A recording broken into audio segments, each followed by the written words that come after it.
नहमदहु व नसल्ली अला रसूलिल करीम, अम्मा बाद।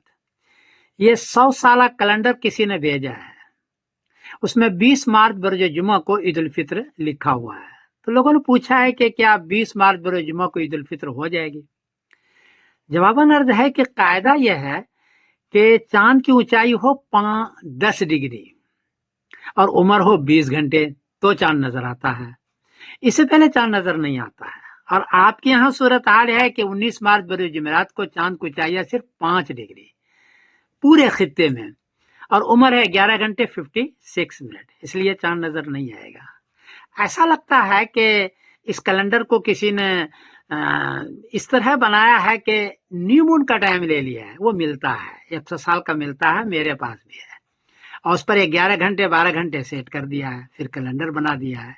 चांद दिखने पर इसको नहीं बनाया है, चांद दिखने पर इसको नहीं बनाया है। हालांकि हिंदुस्तान है, पाकिस्तान है, बर्मा है, नेपाल है, बांग्लादेश है, ईरान है, अफगानिस्तान है, इसमें 19 मार्च को 5 डिग्री चांद की ऊंचाई है और उम्र है 11 घंटे 56 मिनट।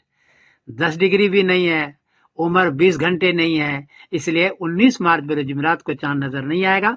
20 मार्च बरोज जुमा को चांद नजर आएगा, चांद बड़ा होगा और देर तक रहेगा। और 21 मार्च बरोज शनिचर को आपके यहाँ ईद होगी, आप इसका इत्मीनान रखें। इस कैलेंडर को भी आप देख लें। मैं समीरुद्दीन कासमी बोल रहा हूँ।